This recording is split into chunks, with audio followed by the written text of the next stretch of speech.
Dads are real-life superheroes. It's because a father's love is something you just can't explain. Today on Stitch, we're sharing stories from across the country of fathers and how they express their love and compassion. I'm Jared Hill. Follow us to Louisiana, South Carolina, Maryland, and Iowa to see what ties us together. First, we're going to go to WDSU's Christina Watkins in New Orleans, where a dad's word inspired his daughter, Abby. This is the first note I ever wrote Addison from August 14th, 2017. Addie, be nice to others. Not everyone will look like you. Learn to spot the unique and special things in other people. You have the power to change someone's life. Love, Dad. These are dad lunch notes, started by this Mandeville dad, Dr. Chris Yandel, who says he was looking for ways to motivate and inspire his daughter, Addison. We started noticing some changes in behavior, anxiety. It was in 2017 when Addison was going to 4th grade and starting at a new school, her 4th in 5 years. Yandel admitted those changes were not easy for her, and he was just trying to ease her anxiety. I scribbled a note on her sandwich bag and put it in her lunchbox, shared it on Twitter and Instagram, not thinking anything of it. I just thought it was going to be like a project for a few days, and I started noticing parent friends of mine liking it. Little did he know, one note would soon turn into more than 690 lunch notes and a book, now titled Lucky Enough, filled with a year of encouraging words and life lessons. Day 75, December 4th, 2017. In the beginning, I noticed I was like pretty distant from him and stuff, but like now I'm kind of like closer to him, and I can like really bond with him a lot more. And she hopes they will inspire others to bond and spread kindness. Just by enacting a bit of kindness in your child, that's gonna bring them to do something nice for somebody else. It's a domino effect. Addie, there are 86,400 seconds in a day. Take a few seconds to tell someone thank you. Really moving example of just the power of words and their ability to motivate somebody to spark change. Let's stay with Christina as she talks to a dad who happens to be a professional athlete, taking on the responsibility of loving a child like his own, regardless of DNA.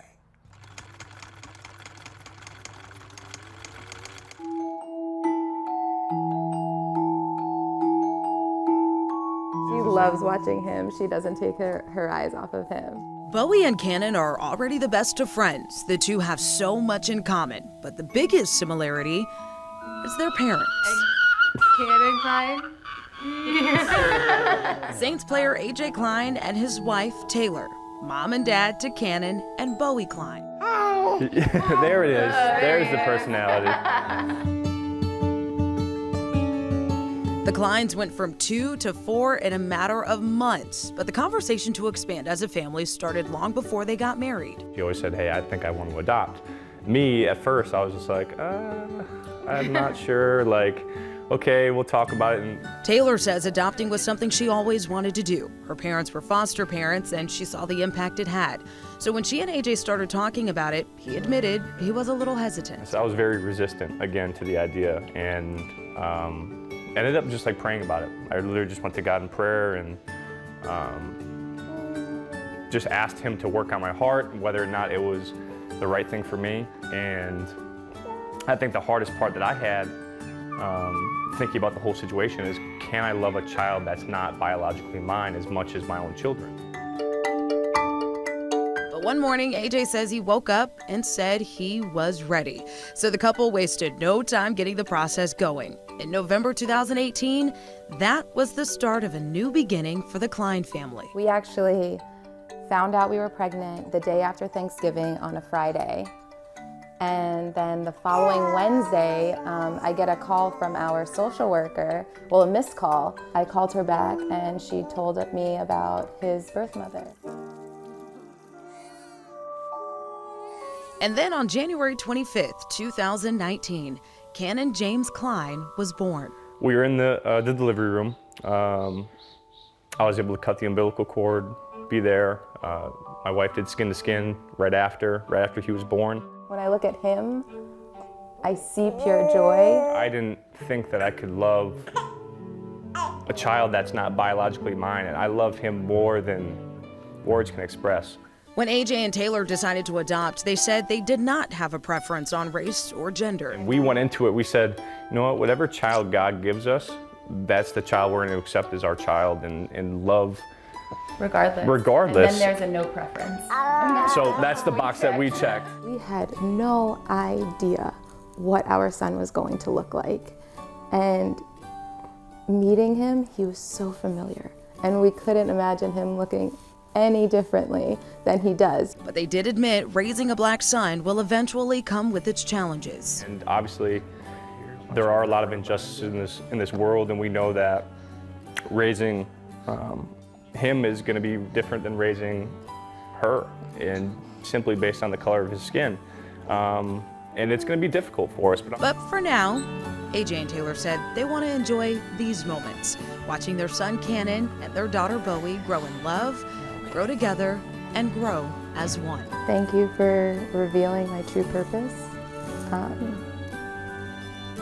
and growing my heart and teaching me what love truly is. Thank you for giving me a renewed sense of purpose. Even better.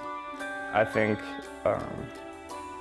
especially in our profession, you can get lost of why you really play the game, and obviously play for the love of the game, but I have a purpose, and my why is sitting right here on this couch. Stay with us. Coming up, a father opens up his heart and his home to provide mentorship beyond the football field in New Orleans. Welcome back. We're going to stay in New Orleans, but let's meet up with Randy Russo. Randy spoke with Skip Lamothe, who's coaching both on and off the field. There you go. Throw it to me. For the better part of 2 decades, Coach Skip Lamothe has been molding the minds of students. I don't know if I would be standing here today if I wouldn't have never met Skip. That's how serious it is for me. What you looking down for? Don't worry about the cones. As a football coach, he's known for pressing his players, pushing them to the limit. Tell you what, let's do 40. Well, I'm extremely demanding, and my expectations are through the roof. But despite that firm spirit, this father of 4 girls has opened his heart and home over the years to young men in need. He teaches us how to be a man. He teaches every aspect of life, not just with football. Football is a tool. Coach Skip and his family have had up to a dozen students living with them for months, if not years at a time, sharing meals, a warm house, and one bathroom. That bathroom, oh my God, it was horrible. Even adopting one of them. If he has anything to do with it, he's gonna change your life, and that's what he does. But for Coach Skip, it was a sacrifice he wanted to make to help them have a better life. I'm persistent, you know, especially if I think you're slipping and you're falling off, I'm gonna come after you. And his track record has been phenomenal. Out of the hundreds of teens he's worked with and housed, the majority have gone on to college, with some even establishing careers in the NFL. None of us ever played football again. He would still love us and care for us the same, and just do whatever he could to help us on our journey in life. Even now, he's still taking in teens, getting these young men where they need to go. But it's an effort Coach Skip says he couldn't tackle alone. He credits his wife and daughters for their sacrifices over the years. It was never, Daddy, they gotta go. My wife never said, hey, them boys gotta go. And it was never any of that. Instead, they got to expand their family. So it became brothers who will overprotect you. And invest in someone else's future. Eyes on the ball. You can go to college, you can be successful, and you don't just have to be the statistic that I guess the world has created for, you know, young men to be. When you invest time into somebody's future, the return on that investment is priceless. All right, now we're off to South Carolina, where a daddy-daughter duo shares a passion for martial arts. Here's WYFF's Mark Whiteman with the story.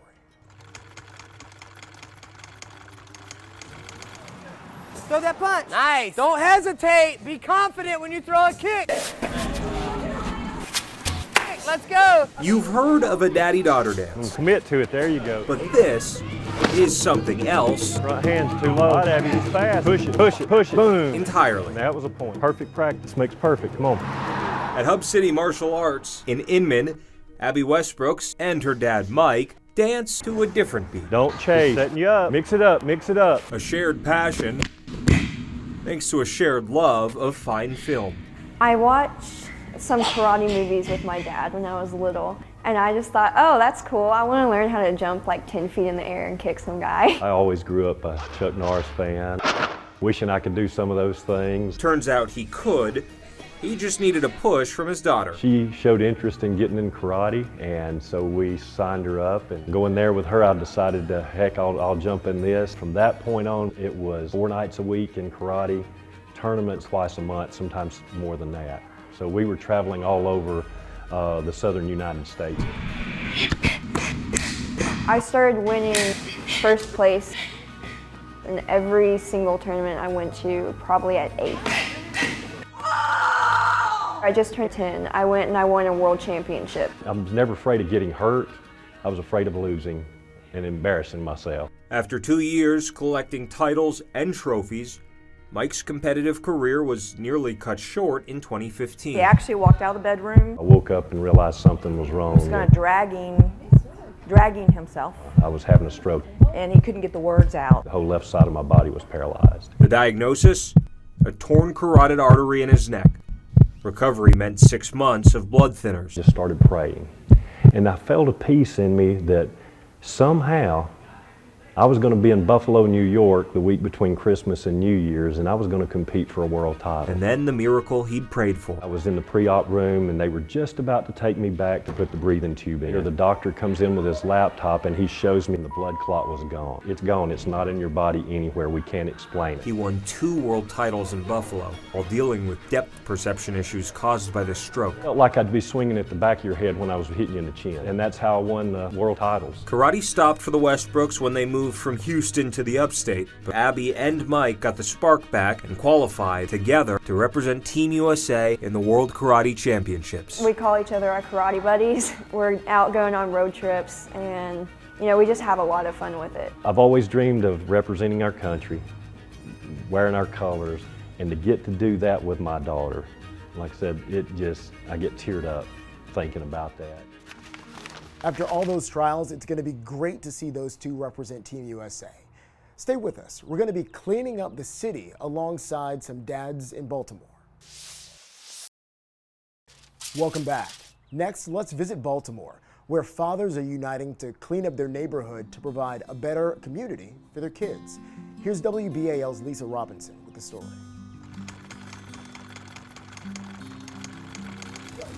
Change the game. But where we do our events at is the next park over. These men are doing more than cleaning up the Druid Heights neighborhood. They're coming together as fathers to help their community, their children, and one another. Fathers need direction, they need help, they need a collective community to build with. Our kids need it. Michael Cornish founded Dads United organization, or DUO, while searching for resources when he was trying to get custody of his son. I realized that the help really isn't there, and it's not anybody's fault but ours because we didn't create a community. How can somebody help if you're not helping yourself? We're going to mentor the fathers that's about to graduate coming out of that because it's an alternative school. DUO offers men a place where they can learn from one another. Darius Brody tells the group he became a father before he became a man. His daughters changed him. I didn't really have, let alone respect for myself, respect for the females I was dealing with until I had my daughter, and it's just like the whole perception changed. I couldn't even look at women the same. I couldn't look at myself the same. I couldn't look at my environment the same. And from that point on. PFK Boom says he's a part of DUO because he wants young fathers to learn from his mistakes.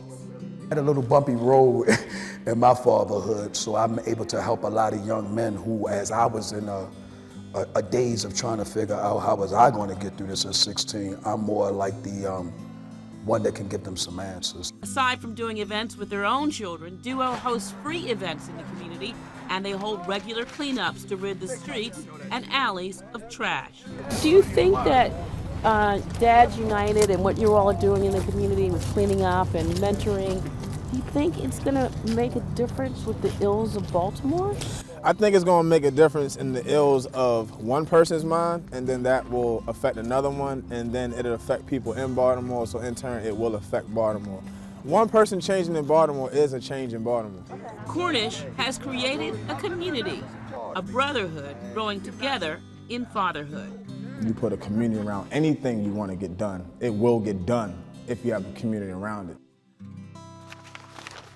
From brotherhood to fatherhood, these men are making a better community for themselves and their kids. Let's stay in Baltimore with Lisa Robinson to see how a daughter celebrates her father's legacy. You got to have confidence. If you don't have confidence, you can't do anything. That was Jacob Daddy Logan back in 1988.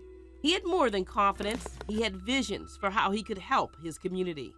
While working at Bethlehem Steel in 1945, he and his wife Estelle moved to Cherry Hill. After the war, he left the docks to start a bread business, restaurants and grocery stores to raise his family. He started out by bringing goods to those who had no store in their community. He had a bus and later a truck. He had candy. And he also had all the things that a woman would need for the household as far as cleaning, and then also things for the pharmacy, you know, like aspirins and those type of things. His daughter, Francesca Brooks, says after a while her father decided to go into the bread business. Daddy Logan's bread was sold in stores all over the city.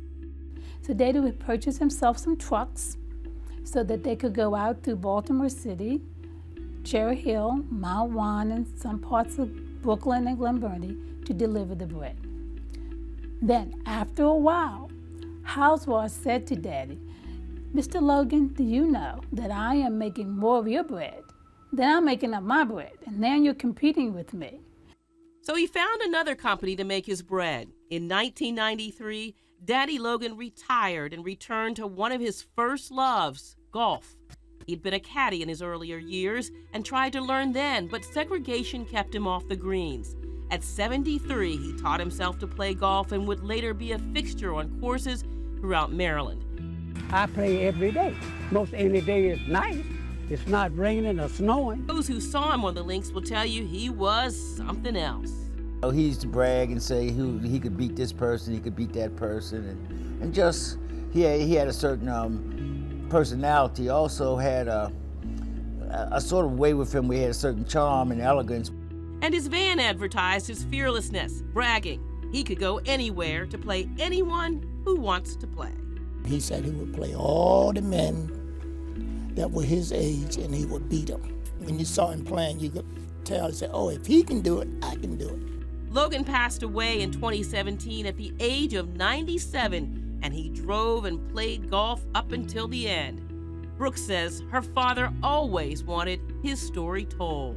He wanted to continue once segregation was over with, to show that a black man is not limited in anything that he can do, but all he has to do is have that dream.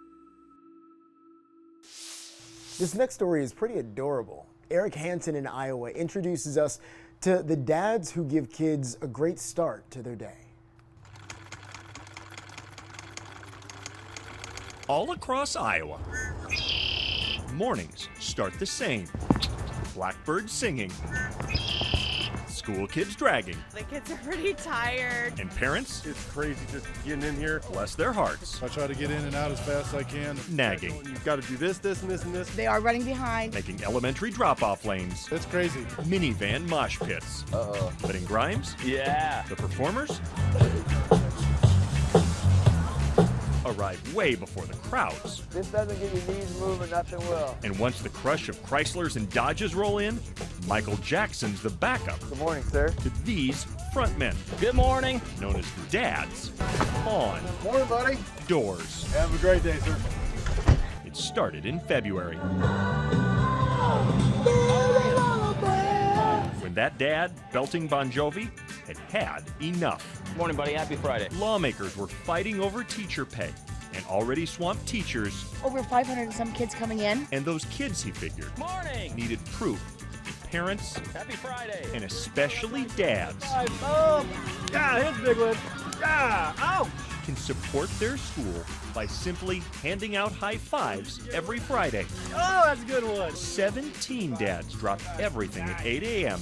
to grab doors, Have a good day. greet kindergartners, Good morning, guys.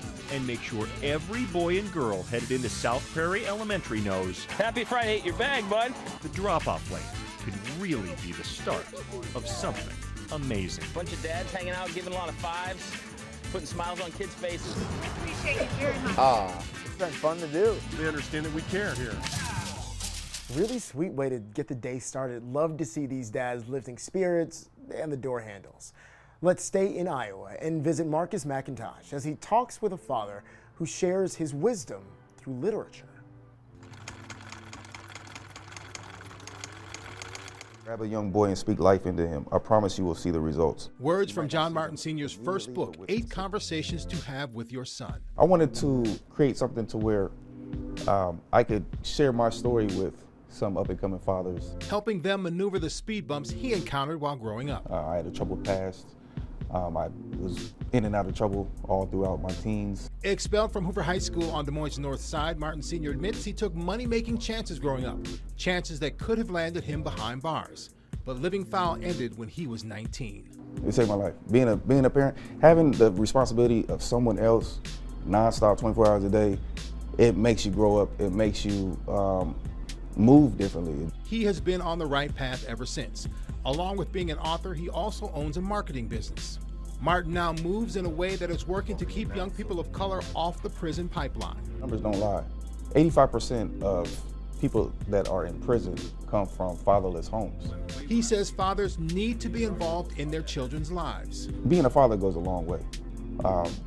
Just the presence of a father goes a long way. He realized there needed to be more conversations. His second book is 8 Conversations to Have with Your Co-Parent.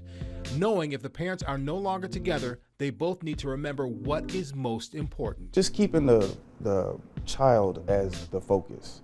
A lot of times we have to put our differences aside and come together. Martin Sr. has come a long way from a troubled teen to a man making a difference. A difficult journey that made him the man he is today. I'm able to look in the mirror and be happy. I'm actually proud of who I am today. John Martin isn't stopping there. He joined forces with a local barber to visit schools to teach boys how to handle conflict. Here's Marcus McIntosh with their story. Lance Williams Sr. is a barber by trade, but his passion has faded into efforts to do something to stop what is going on in Des Moines public schools. It's a combination of the results of fights in the schools. Williams, along with other fathers like John Martin Sr., author of the book 8 Conversations to Have with Your Son, are on a mission to combat violence in the hallways that is glorified online. It's really just not in Des Moines, it's all over the place, but social media does have like a huge influence on our young in a negative way. We want to build a rapport with the kids. We want to come into the schools and just be exactly what dads are, is a presence. I thought being a barber was going to be my life's work, but even being a barber showed me this is my life's work. We hope you enjoyed seeing how a father's love extends far beyond his presence. I'm Jared Hill, and from all of us here at Stitch, thanks for watching.